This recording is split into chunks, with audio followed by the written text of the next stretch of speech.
What is going on, everybody? Today we're going to be doing the evolution of Star Wars games, and we're just mostly going to be doing some of the standalone titles and a couple of the series titles as well. And we're just going to start right into it with Star Wars Jedi Arena, released in 1983 on the Atari 2600. I mean, come on, look at this game. But for real, this game really just gives me Pong vibes, and it's probably one of the worst games on this list. Ewoks, Wicket, and the Dandelion Warriors. Don't even know what the fuck that is, but it was released in 1987 on the MSX. It's pretty much just a Galaga ripoff with a little bit more world building to it. I mean, this game's nothing too crazy, so there's not a whole lot to say about it other than it is a better step up from the last game. Star Wars Droids, released in 1988 on the ZX Spectrum. Now this game is really fucking sleep-inducing, but nowhere near as bad as Jedi Arena. It really honestly reminds me of a game that would be on the Yahtzee portable type of fucking game that you'd play on the fucking shitter. And basically, if Jedi Arena wasn't in this list, this would be the worst game. Now, Star Wars Shadows of the Empire in 1996, released on the Nintendo 64, was actually really promising. It introduced really good flying mechanics, and it really was the first game with a good 3D space to it, letting you fully walk around and enjoy the environment. And still, on the visual side, you can count the pixels, but it was in 1996, honestly, really good job on their part. You can tell they really put their effort into it, and all in all, just a step in the right direction for future games to come. Star Wars Master of Teräs Käsi, which, hopefully I'm saying that right, was released in 1997 on the PlayStation 1. Now, this game isn't horrible, it's really just like any of your Street Fighter type games, with a little bit of a 3D aspect to the world as well. Because you basically just pick your character and run through the gauntlet of fighting other characters. All in all though, I think it wasn't a step in the wrong direction, nor was it a step in the right direction either. Now, Star Wars Millennium Falcon CD-ROM playset, released in 1998 on the Windows system. Honestly, I'm pretty stun-locked when it comes to this game. I don't really know what to think. I mean, the capabilities are kind of weird. I don't know why they didn't just use a mouse and keyboard. They opted out for making a whole brand new sort of controller that's just the cockpit of the Millennium Falcon. And it came with like a couple toys. It's mostly generated for kids, I think, and just selling more things. But honestly, very weird, and visually the game looks pretty horrible. And they use a lot of scenes just from the movies for any voice lines or anything, so it kind of seems a little lazy. I mean, literally in the commercial for this game, this kid literally just slaps down that fucking thing on top of his keyboard. Like, I really don't know what the hell that thing is. Now, Star Wars Demolition, released in the 2000 on the PlayStation 1 as well. Really, you just drive around and shoot a bunch of shit. I mean, visually, obviously, it's not really a step up from anything, and was kind of just a very random game. Now, it's not a horrible game, but it's also nothing crazy either. Mechanics look very wonky and stiff as well. Star Wars Super Bombad Racing in 2001, released on the PlayStation 2, is pretty much like your average racing game back then. They really just stole every idea from Mario Kart and put it into their game. Yet again, there's not a whole lot to say about this, just a basic ass racing game. All in all, it's not a horrible game, but it is a very forgettable one, and honestly, I don't think I've ever heard of it before now. Star Wars Bounty Hunter 2002, released on the PlayStation 2, was honestly a step in the right direction big time from at least these last couple games. You got to play as Jango Fett, and there's a very interesting world building to it. You had to open doors and explore through the parts of the ship, fighting a lot of bad guys along the way, and I think the lock-on mechanics were definitely better than usual in those games. And like I said previously, was just a huge step up. Honestly, to me, any 3D world building aspect is just going to be better, and when they really start focusing on that is when the game starts to get amazing. Star Wars Flight of the Falcon in 2003, released on the Game Boy Advance. I mean, come the fuck on, do I really have to say much more? But for real, this game does look like every Android user's favorite game, and I honestly don't even know why they felt like putting this out in the world, especially since they've done so many better games years back. Star Wars Trilogy Apprentice of the Force, released in 2004 on the Game Boy Advance. Now, this game, yet again, is, all pixel based, but I think it looks really good and clear. Now, sure, it didn't really add anything to the games to come, but I definitely think it looks pretty good for being a pixel-based game, and I think they really were trying to do that retro vibe, and I think it was done pretty well here. All in all, not a bad game, but yet again, didn't do anything for the future games to come. Star Wars Republic Commando, released in 2005 on the Xbox. This is the first big first-person shooter game that we really get to see that gives me huge Halo vibes, or on some levels even Doom as well.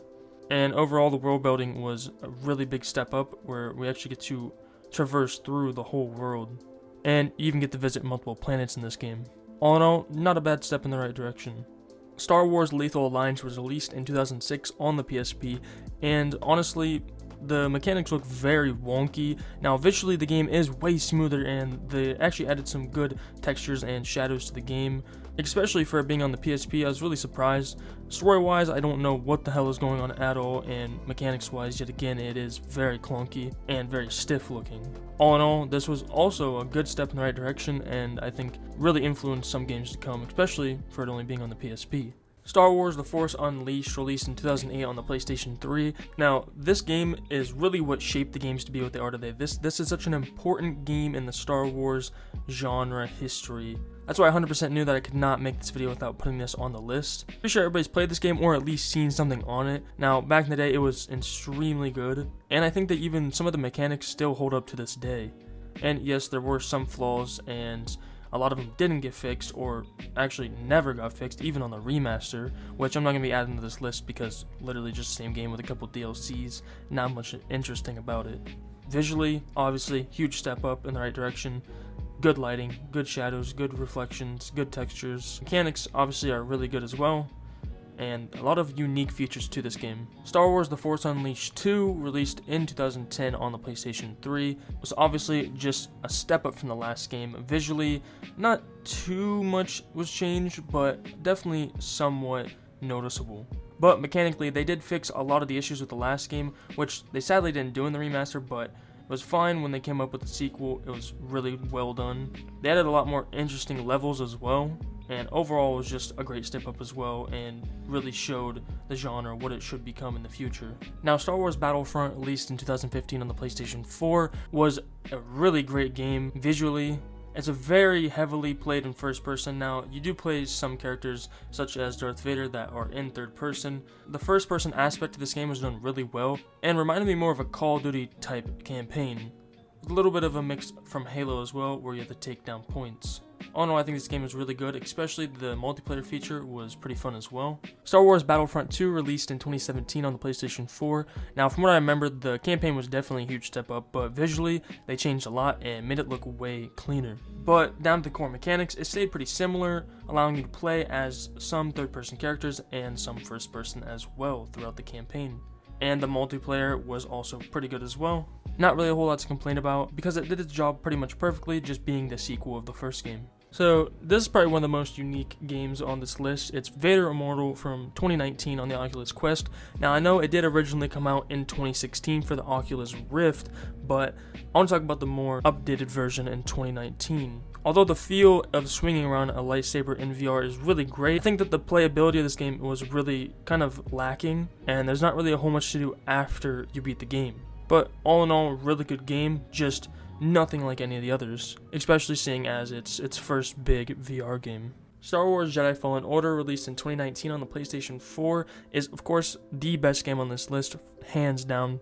I think just the whole world building and the way you can travel through all the worlds and everything was just perfect. Also, the customization of your character, and visually the game is just like a huge step up from all the other games. Story-wise too, was 100% one of the best stories so far.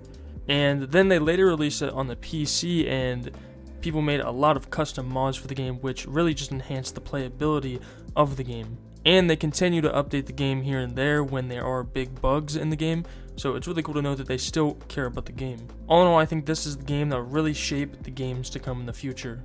Star Wars Squadrons, released in 2020 on the PlayStation 4, is the newest game out right now, and there isn't a whole lot to say about it. It's not a step in the wrong direction per se, but it's also nothing like the last game.